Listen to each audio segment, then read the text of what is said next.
안녕하세요. 1월 18일 화요일 아침입니다. 말씀과 함께 새롭게 여는 소망의 아침을 시작하겠습니다. 데니 군더스는 그리스도의 복음을 전하는 일은 섬김에서 시작되고 섬김으로 끝난다라고 이야기합니다. 마태복음 10장 1절로 15절까지 말씀을 본문으로 하여 은혜로 전파할 복음 전도의 사명이라고 하는 주제로 함께 은혜를 나누기를 원합니다. 예수님이 12제자를 부르셔서 귀신을 내쫓고 모든 병과 약한 것을 고치는 권능을 주십니다. 제자들은 천국이 가까이 왔음을 전파하고 병을 고치고 죽은 자를 살리며 귀신을 쫓아내되 거저 주어야 합니다. 여행을 위한 최소한의 준비만 갖추고 어떤 집에 들어가든 평안을 빌어야 합니다. 예수님은 세상과 다른 원리와 방법으로 제자들을 가르치십니다. 세상은 주고받는 교환에 의해 돌아갑니다. 어떻게든 손해보지 않기 위해서 최선을 다합니다. 하지만 예수님은 사람 살리는 일에 가격표를 매기지 않으십니다. 복음은 주고받는 것이 아닙니다. 거저 받았으니 거저 주는 것입니다. 예수님이 오심으로 하나님 나라가 시작되었고 예수님은 이 세상의 삶의 방식이나 원리가 아닌 하나님 나라의 삶의 방식과 원리를 따라 살아가도록 가르치셨습니다. 예수를 주로 믿고 복음에 대한 바른 이해가 이루어지고 있다면 우리의 삶에 나타나는 변화에 주목해야 합니다. 우리의 삶에서 섬김과 나눔을 실천하려는 마음이 일어나는 것은 내 안에 유입된 하나님의 은혜에 의한 결과입니다. 명목상 제자로 예수님을 따르는 것이 아닌 삶으로 증명해 보일 수 있는 것은 먼저 받은 은혜와 사랑을 삶에서 조건 없이 나눌 때 증명이 됩니다. 예수님이 공생애를 통해 하셨던 사역은 가르치시며 복음을 전파하셨고 고치시는 3대 사역입니다. 예수님을 따르는 사람들과 함께 동거동락하시며 그분의 인격과 사역을 친히 보여주시며 그들에게 스며들게 하셨습니다. 12제자를 부르시고 그들을 세우셔서 예수님이 하셨던 사역들을 계승할 수 있도록 위임해 주셨습니다. 예수님은 자신을 통해 시작된 천국을 말로 선포하시고 능력으로 보여주셨습니다. 병든 자를 고치고 죽은 자를 살리시며 귀신을 내쫓으셨습니다. 이 사역을 제자들에게 위임하신 것은 하나님의 원리를 반영하는 것입니다.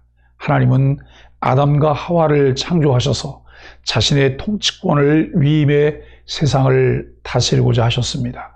이제 예수님은 새 출애굽으로 세우셔서 자신의 통치권을 위임해 세상을 다스리고자 하셨습니다. 이제 예수님은 새 출애굽으로 이스라엘을 포로기에서 회복시키십니다. 12제자들은 회복된 이스라엘을 상징합니다. 예수님은 이제 이들을 통해 사역하시고 통치하십니다. 예수님은 제자들을 보내시며 사역 방향을 구체적으로 제시하십니다. 이방인의 길로도 가지 말고 사마리아인의 고을에도 들어가지 말며 오히려 이스라엘 집에 잃어버린 양에게로 가라고 하십니다. 유대인을 대상으로 하는 사역에 먼저 집중하라고 하는 의미입니다. 유대인은 약속의 땅에서 성전을 의지하며 율법을 지키며 스스로 하나님의 백성이라고 여겼습니다. 하지만 예수님은 이들을 잃어버린 양으로 여기셨습니다. 이들은 아직 포로기에 있습니다. 천국 복음을 들어 새 출애굽을 받아 하나님의 백성으로 온전하게 회복하는 과정이 필요한 자들입니다. 예수님은 이들을 되찾아 회복시키시고 제자들을 보내십니다. 예수님의 제자들은 온전히 하나님의 도우심과 공급하심에 의지합니다. 하나님이 광야에서 이스라엘을 먹이시고 입히셨던 것처럼 12제자들을 그렇게 돌보실 것입니다. 이들은 하나님을 대표하는 자들이기 때문에 이들의 천국 복음을 받아들이고 이들을 환대하는 자들은 하나님의 평안을 얻어 천국에 들어가십니다. 그러나 이들을 거부하면 하나님을 거부하는 것과 같아서 심판을 면하지 못할 것을 말씀하십니다. 예수님은 하나님 나라 복음을 전할 제자들을 부르십니다. 부르심이 의미하듯 사람들이 와서 제자 삼아 달라고 한 것이 아니라 예수님이 친히 각 사람을 부르셔서 제자 삼으셨습니다. 예수님은 그들에게 귀신을 쫓아내고 병자들을 고칠 권세를 주셨습니다. 마태는 12제자를 보내심을 받은 자라는 의미로 사도라 부릅니다. 이것은 사도행전에서 자주 사용되는 호칭입니다. 제자들은 단지 배우는 데서 그치지 않고 예수님으로부터 배운 것을 전하고 행하는 사람입니다. 그리스도인은 주님의 은혜로운 부르심을 받음과 동시에 사명을 감당하도록 보내심을 받았다는 것을 늘 기억해야 합니다. 하나님은 우리를 구원으로 초대하시며 사명으로 부르셔서 파송하십니다. 이것을 바르게 인식하고 반응하는 삶이 하나님을 기쁘시게 하는 삶입니다. 12제자는 어떤 방식으로 예수님의 제자가 되었나요? 내 삶은 부르심과 보내심 곧 은혜와 사명이 조화를 이루고 있나요? 그리스도인은 예수님의 주요 관심사를 잘 알아야 합니다. 그래야 이 땅을 사는 동안 하나님 나라 백성으로 다른 길에 빠지지 않습니다.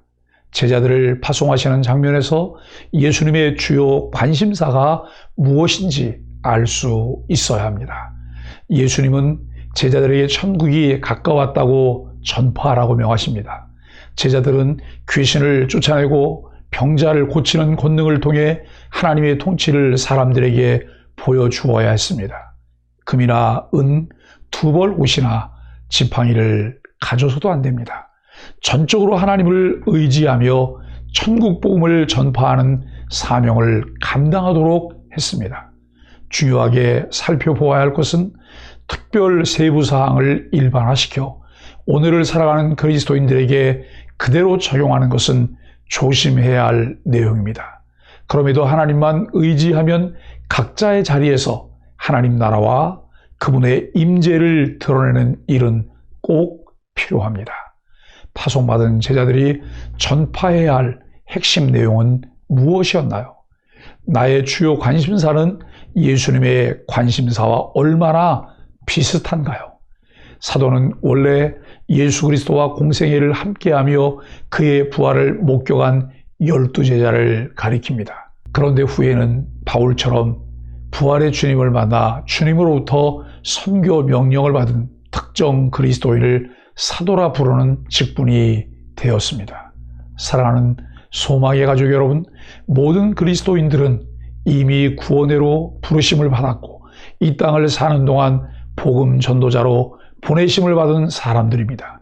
그러므로 때를 얻든지 못 얻든지 복음을 전파하는 것이 우리들에게 주어진 사명입니다. 때론 짝을 이루어 복음을 전하기도 하고 나의 삶의 현장에서 내게 주신 복음의 은혜를 나누며 그리스도의 복음을 전하는 일에 늘 깨어 있어야 합니다. 금년에도 전도의 대상을 찾아 그들을 그리스도께 인도하기 위해 기도하며 복음 전도의 사명을 잘 감당하게 되길 예수 그리스도의 이름으로 간절히 축복합니다. 함께 기도하겠습니다. 아무 자격이 없는 우리를 은혜로 부르시고 하나님 나라의 귀한 사명을 맡겨주시니 얼마나 감격스러운지요.